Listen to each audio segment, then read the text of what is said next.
might turn me down a little bit, please. We'll be back in Mark chapter 14. Before we get started, Brother Ivy, would you open us in a word of prayer, please?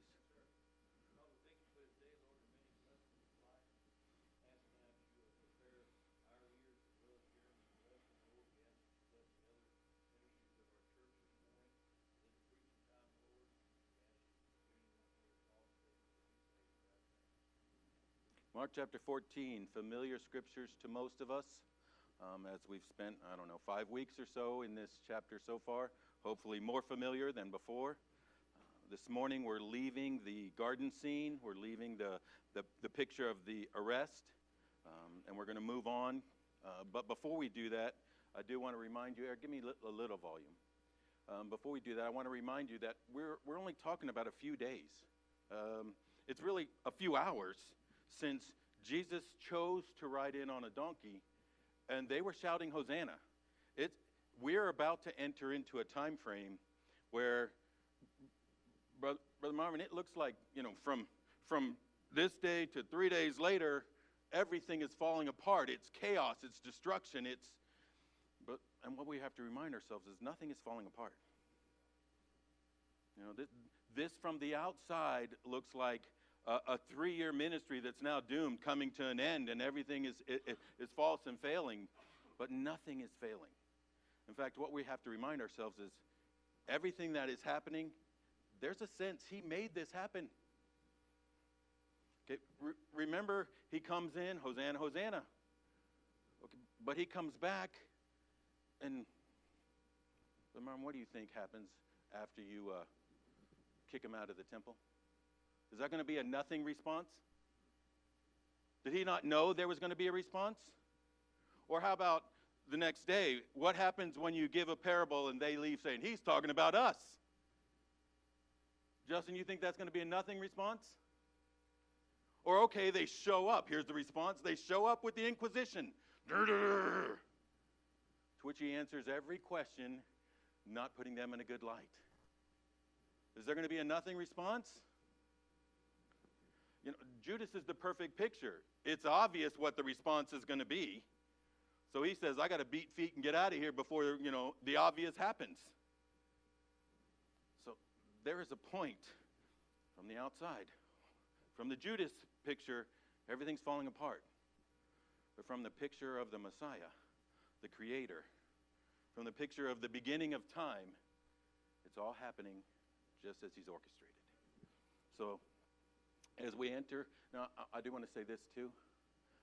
Brother Hank, that brings us to this place. I mean, you and I have had this discussion a couple times. Just so you know, I'm just taking the opposite side of you. But you always want to bring up the picture, and it comes from a couple songs. No one took his life, Jesus laid it down. That's biblical, right? Brother Kevin, that's biblical. No one could kill him. He laid his life down. But I could go to just as many. In fact, I can go to more scriptures that says they crucified him.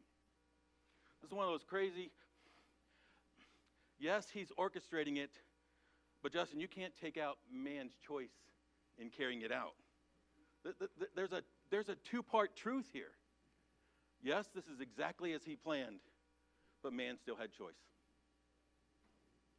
So, yes, he's orchestrating it, but men are still sneaky, conniving, hateful, destructive. This is all still their choice. And if you don't make that point, sometimes we almost make it easy to blame God for what is. But we have choice. Okay, so that brings us to the passage we're going to pick up this morning. And we're going to start reading in verse 53. Now, this passage is really a scene in two parts. It's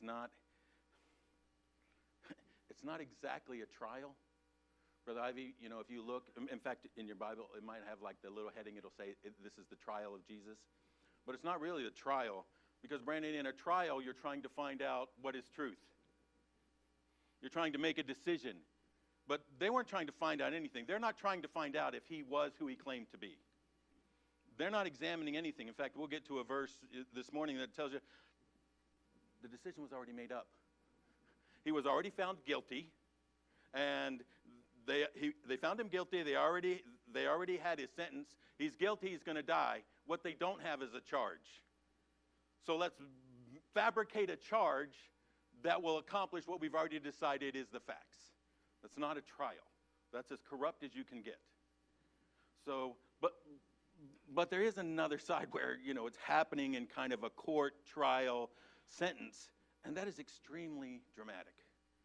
Which is why, we have lots of TV shows about attorneys or about trials, and the most dramatic part, Lorraine, can be when the defendant goes on the stage, on the stand to testify. And that's what we're going to see here. And he's silent, and he's silent, and he's silent. Can you picture the TV show? And it's just going, it's coming, and it's coming, and it's coming. And then finally, when you get to that 48-minute mark, because they have to have a commercial before they end, they give you the leader that he's going to speak, and it comes back, and wham. Well, that's the dramatic picture we are going to read this morning.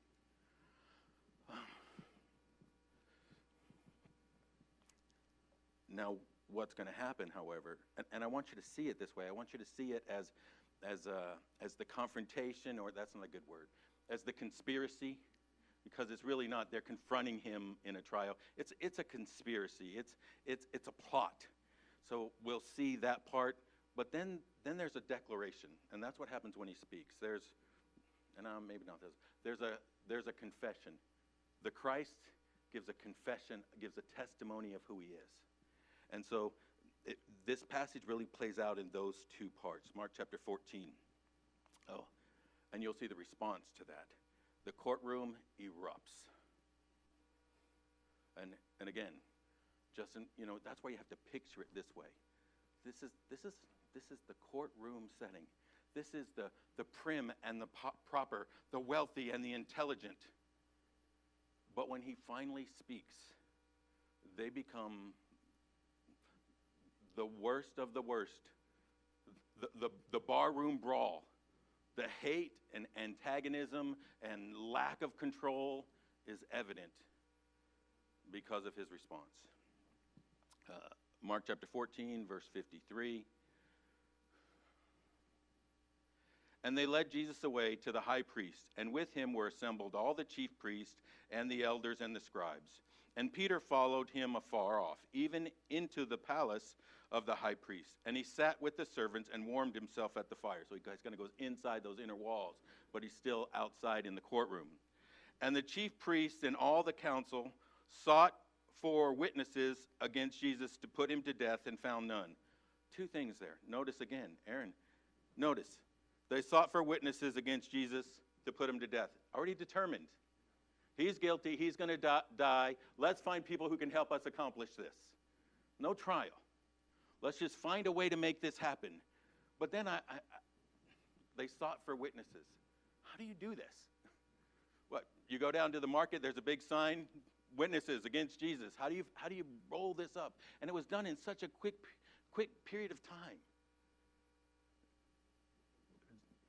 Doug, this hate didn't happen in one day. It's been brewing. They've been preparing. And now is the time. Justin, they think they're deciding now is the time. But now is the time. And that's one of the things. If you go through the book of Mark, remember Mark chapter 1, he casts out the demons.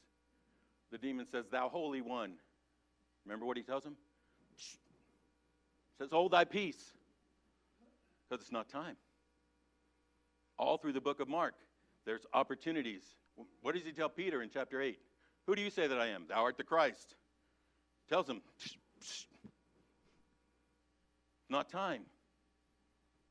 But now's the time. And man's making the choice, and they think they're in control.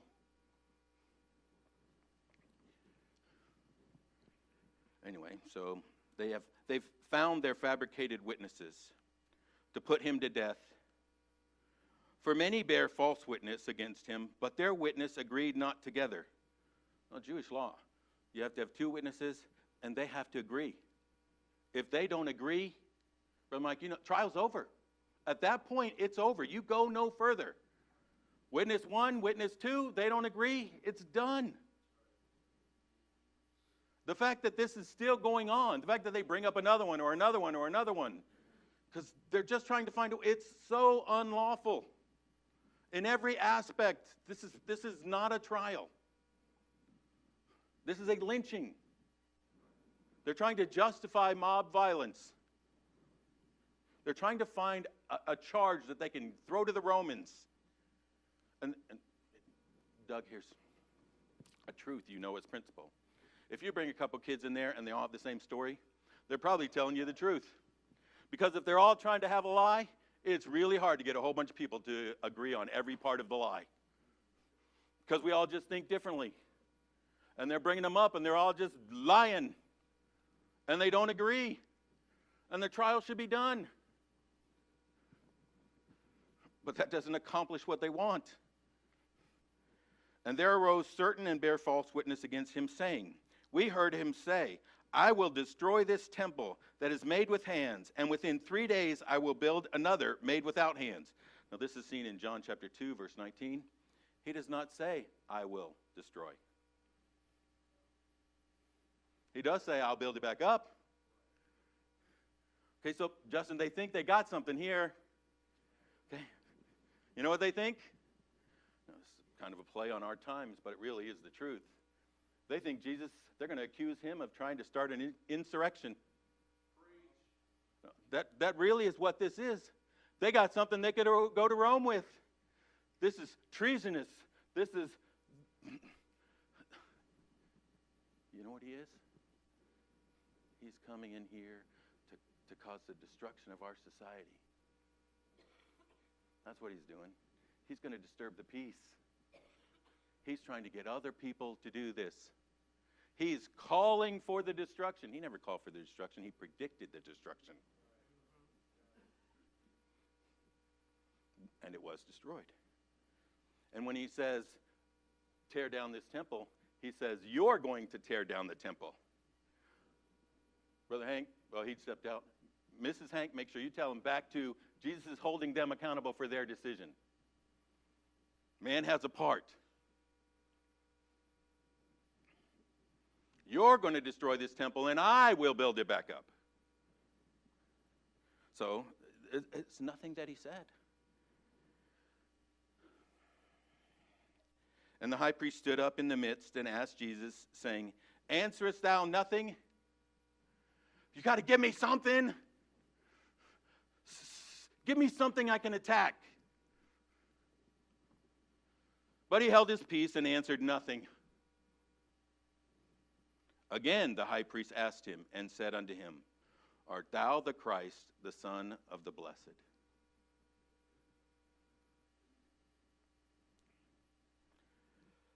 Whew, verse 62, man.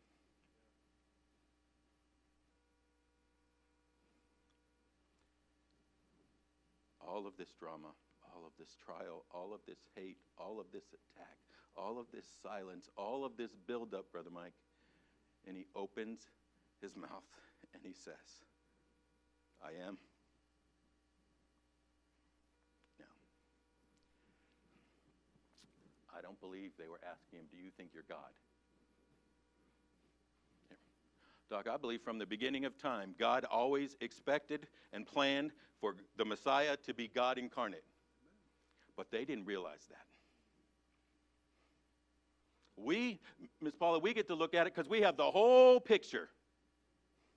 But they had so compartmentalized it, like we do sometimes, that it had to fit exactly into their picture. And in their picture, the Messiah was going to come and he's going to be like Moses. He's going to be like David. He's going to be like Elijah. He's going to be favored of the beloved. And what he's going to do is he's come and he's going to restore the throne of Israel. They didn't take the connection. Tell me that I'm right. Thank you. They didn't take and make the connection that the Messiah was going to be the Godhead. So he answers it, I am.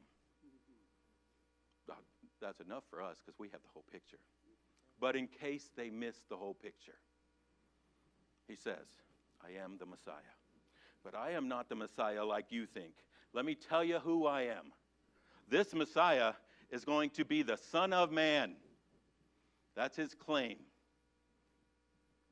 But he held his peace, and Jesus said, I am. And ye shall see the Son of Man. Now, this goes back to Daniel chapter 7. Daniel chapter 7, which Aaron talks about the righteous judge, the one who is going to make all things right, who's going to sit on the throne, and who is going to reign forever. Now, you tell me who's going to live forever. You tell me who the judge is coming out of heaven. And in case you want to argue and say, well, that's just the man, God's going to make him live forever, which was always his intention. No. He says he's coming down in the clouds of heaven.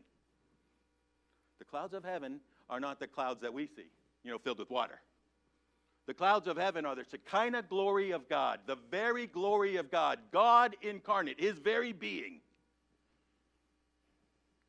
Daniel chapter 7 says, the Son of Man will come down in the clouds of heaven. He will be God, the being of God. He will come down in all the glory of God. And in case you missed it, he said, I am the Messiah, but I am not the Messiah you think. I am the Messiah spoken about in Daniel chapter 7. The Son of Man is the Messiah. I am God.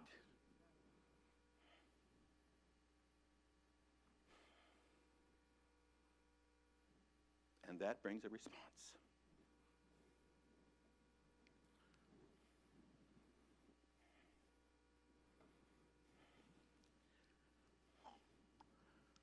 Verse 63, then the high priest rent his clothes and saith, what need we any further witnesses? Says, we got him now. Doc, he probably felt like a really smart guy. I'm a smart feller. Look what I tricked him into saying. When he rent his clothes, that was ugly and broken and nothing else. Let me tell you, this thing is done. It goes on to say, they spit at him, they smote him. The best of the best. The attorneys, the religious, the leaders.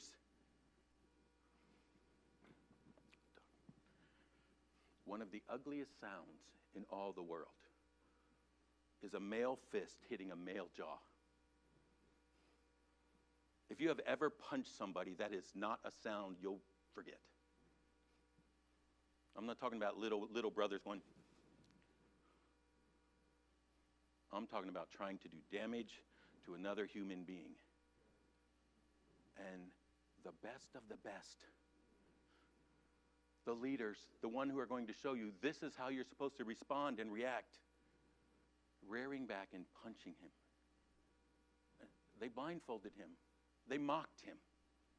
Preacher, they punched him and said, tell us who it is. Why would they do that? Because Isaiah tells us about the Messiah is going to come.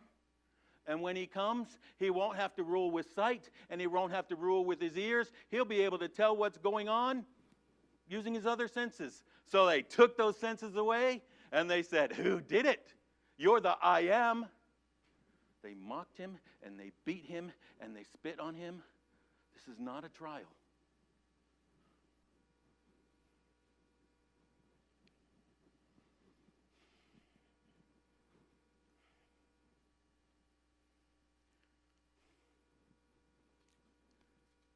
I'm checking the clock, preacher. I'm checking the clock.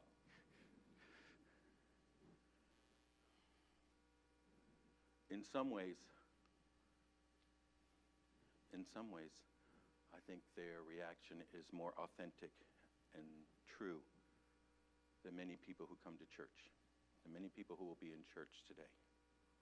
See, the claim that I am God, Justin, it cannot be answered with, I believe Jesus is God. That's why I stop by at church every once in a while. It can't be.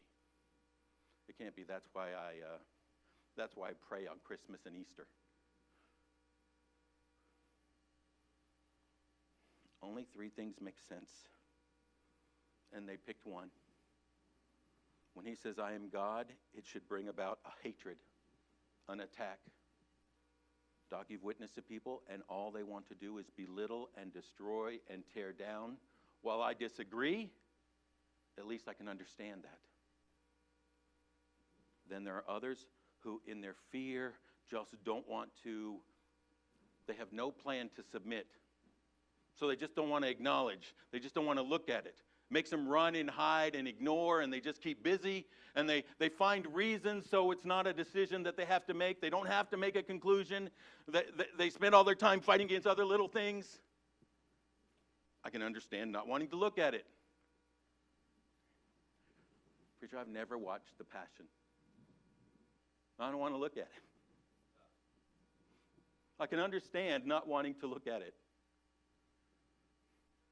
But Justin, if we come to the conclusion that he is God, then all our life has to come from him.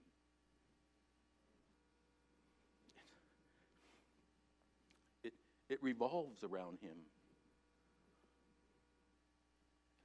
I don't even know what I need.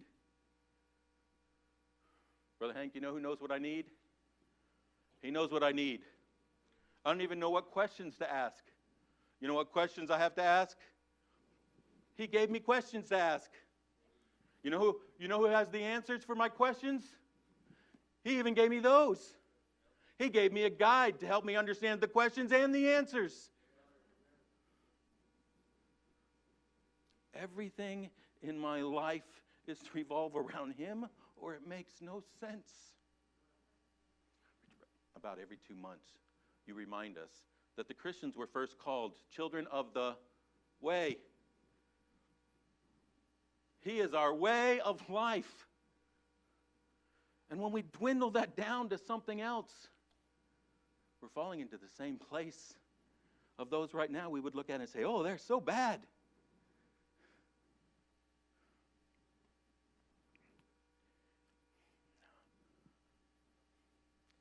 Here's his claim. I was supposed to do that in 5 minutes. I'm in trouble now. His claim in front of them in the trial was, I am the righteous judge who's coming back. You know, he could have answered that with hundreds of scriptures. But he went to Daniel 7, where he says, I'm the righteous judge. Oh, here. Aaron, you're right. This is my favorite. This is what I thought about this week. This is my favorite line all week. You know really what he told him? This is the original, I'll be back. There you go. That's all I can think of. He literally looked them in the eye and said, it does not matter what happens right here. It does not matter what you do today. I am the righteous judge predicted in Daniel 7 who is going to come back, and I will judge this earth. You see the irony of the one who's saying, I am the eternal, righteous, all-powerful, all-knowing judge on trial. But Mike, first thing, you know what? This scene is their conspiracy, to which he answers it this way. He says, I'm the judge. But then the best part about this whole picture is that the judge, by his own plan, is laying himself out to be judged. And that's one of those things, Brother Hank, we can't take away. In this picture, man is judging the judge.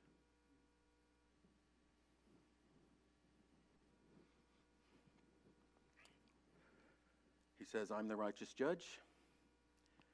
We should stand over there in the box. He should be up there in the booth. I'm sure they have fancy names, but I don't know. Actually, I think that's called the docks. It's called the docks, Doc. I forget what that's called. Bench. But instead, it's completely backwards.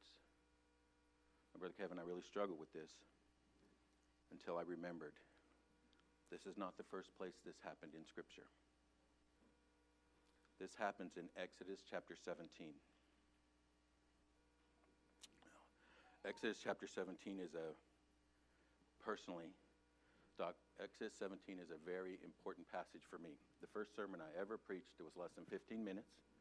It was on Jonathan, David, their friendship, and how God's our friend, and all the things a 15-year-old kid would bring up. Now, you have no illustration, so there was about 1,500 scriptures, and I just read them off really fast and had lots of conclusions, and Aaron, I was less than 15 minutes. Can you believe that? The second sermon I ever preached was from Exodus chapter 17. Preacher, we've talked about this guy before, but somebody gave me a tape. I'm 15 years old. Somebody gave me a tape of Billy Goolsby. Good guy. I got the privilege of meeting him after that. This is how I would describe him. He was a Christian. That's what I thought about him. But I heard him preach this sermon from Corinthians about this passage, and that rock was Christ. So, preacher, I had a whole nother year before they were going to let me speak again, New Year's Eve. So I had a whole year. It's not let me, because I would have liked to have said no. No 15-year-old wants to do that. But you don't want to say no to your preacher.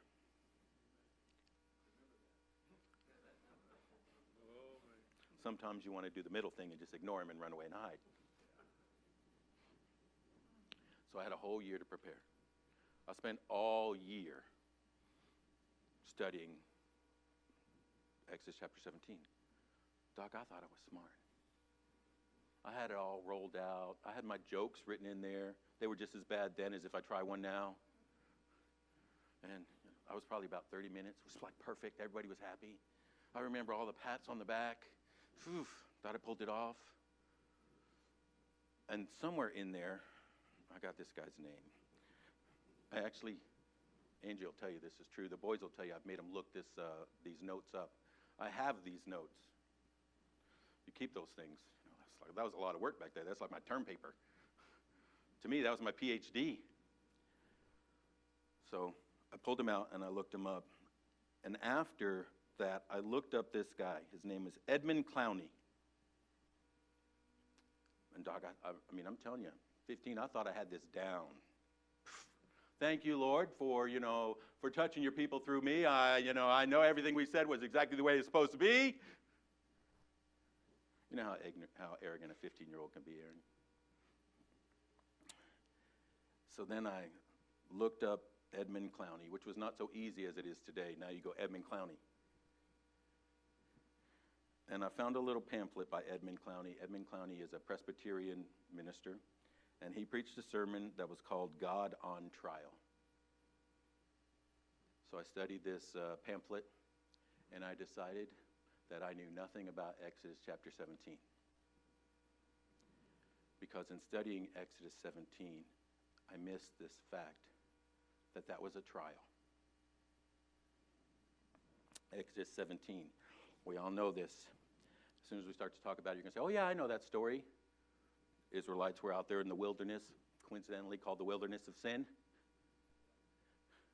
And they begin to murmur against God. Really what they're doing is they're accusing God of criminal negligence. You brought us out here to die. Your plan is no plan. You say you love us, but our lips are fat. We have no water. We're going to die. You don't care. Are you even here? Are you even part of us? They accuse God. Moses goes to God. He says, these people, says they want to stone me. Brother Fraser, we get the wrong idea of stoning. See, we think of stoning as mob justice, but it wasn't mob justice. Remember, Paul had to go with the letters?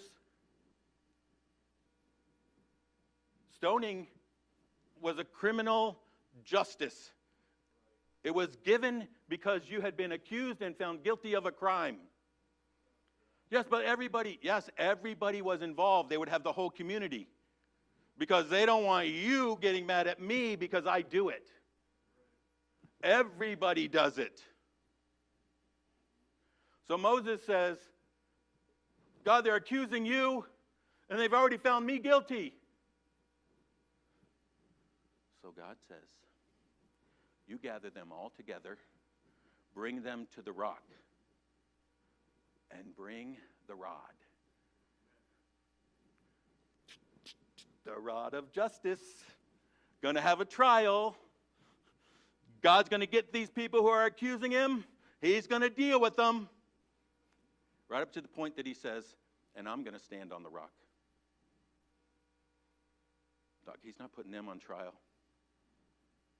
He said, you bring them, and I'm going to stand on trial.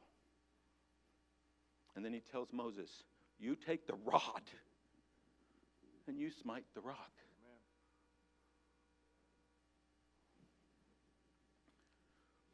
The judge that had the right to judge all of those people said, no, I'll be judged. And out of the rock comes life. We have the same picture. Oh, if you wonder, look at the names that were used. Look at, well, that wasn't a trial. Yeah, that was a trial. So I'm like, you know me well enough to know, I just don't want to believe anything anybody tells me. So after I was done with his little pamphlet, I went and found a rabbi, talked to him about this passage.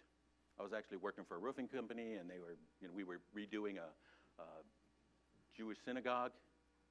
So I asked him about it. Oh no, they'll tell you this was a trial. It's exactly how they view it.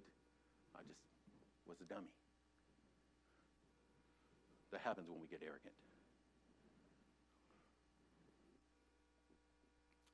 Again, so I sat right there, chapter 17. How terrible are those Jews murmuring? Mark chapter 14. How terrible are those Jews conniving and wanting to put him to death and just wanting their will to happen. Oh, I messed up, Doc, when I started thinking like that. You know, one of those definitions for sin is going to be like putting ourselves in the place of God. We call our own shots. We follow our own way. We sit on our own throne. It's all about our decisions. Again, I'll go back. Preached a couple weeks ago. There's only one decision. Rebel or surrender. I've added words and changed the words about 3 times now, preacher, but they still mean the same thing. Rebel or descend or surrender or submit. What happens is we're judging what's true, we're judging what's good, we're judging what's right. We're doing the same exact thing they did in Exodus chapter 17. We're doing the same exact thing the Sanhedrin is doing right here in Mark chapter 14. Wayne, I'll tell you another time we do it. When we look at circumstances around us and we say, it's just unfair. It's terrible. We can't see the end from the beginning. We're not the creator. We don't have the eternal blueprint. We don't have the schematic. We should be a little bit more humble about declaring the way God should be working. We deserve to be smitten, but God was smitten for us. And we get to see this beginning in Mark chapter 14. Oh, I'm going to do this real quick.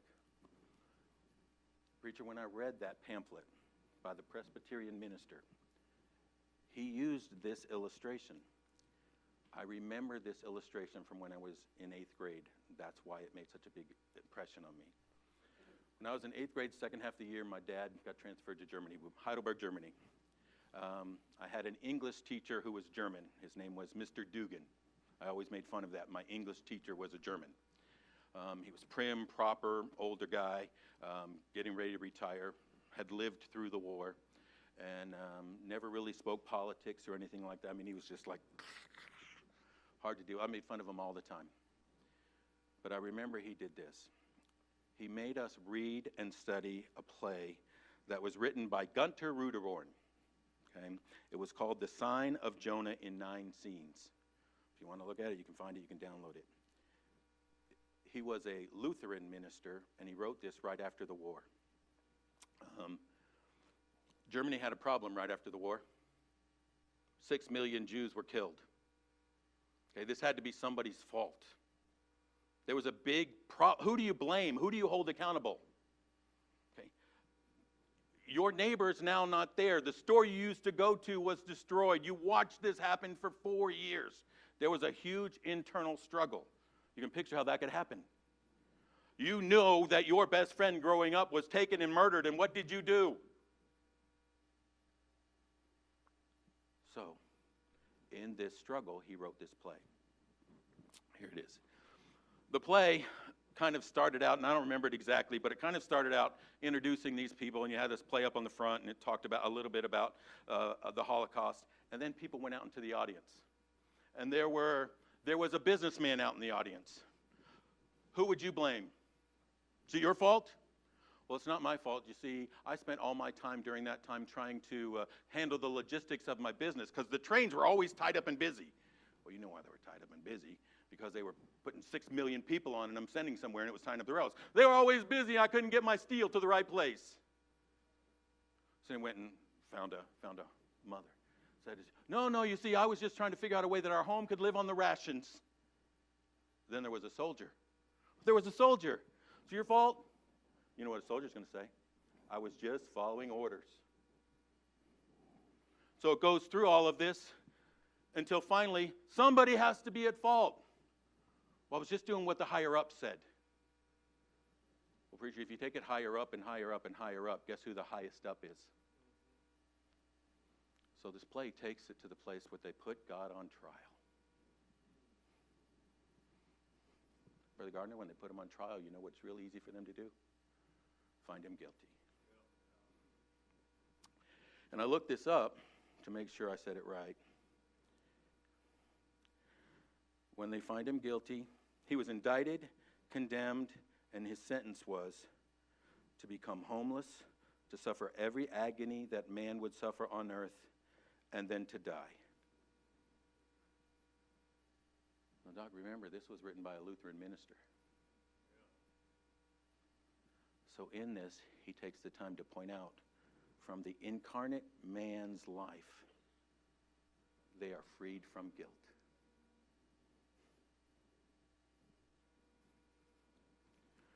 Brother Arne, he did plan this out. And he was the judge. And he did allow himself to be judged. Because that is the only way we could be found innocent. Here in Mark, Jesus is saying, I am the judge, and I will be judged for you. And that is what salvation looks like. He takes the penalty we deserve. He takes the smiting we deserve. He says, I'm the judge, but I'm not bringing the judgment you deserve. I'm receiving the judgment you deserve. I'm bringing grace. And there must be a judge. Do you realize if there was no righteous judge, there would be no hope? And we live in an evil world, okay? If there's no judge, there's no accountability, there's no one being called out, why would evil ever change?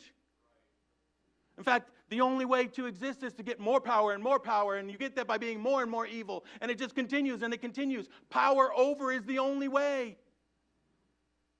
But he says, no, I am the righteous judge, and I will come and I will hold them accountable, but I also will free those. Doesn't that's what this is about? Now, 2 minutes, if we believe this, if we really believe this, it should have an effect on us.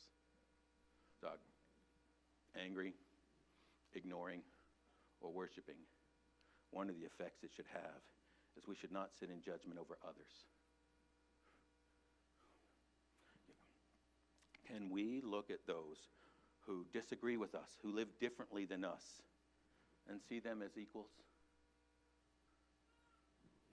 We're not saved by our own performance. There's nothing we do. It's all of grace. So, Brother Mike, we're not any better.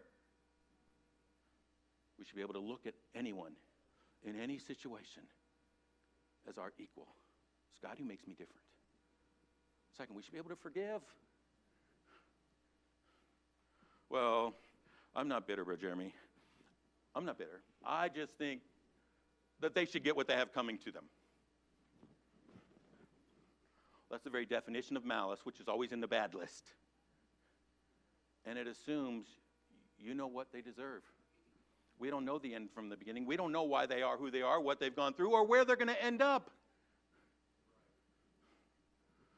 We just know he was the judge. He offered us grace. And last, this one's rough for me. We should not spend so much time judging ourselves. I didn't say we don't examine ourselves, but judging comes to a conclusion. Justin, we're out of time, but when I come to the conclusion, here's the conclusion. He loves me. He loves me. He had the chance to judge me, and he gave me grace. And he wants a relationship with me, and all of my judgment was dealt in the past. I am not on trial. He went on trial for me, and he paid my penalty. And that alone should make me want to seek him. There is only one place I can go where I am totally freed and loved and don't have to perform and don't have to worry. And why we don't go there more often makes no sense unless we doubt who he is. Just me close in a word of prayer, please.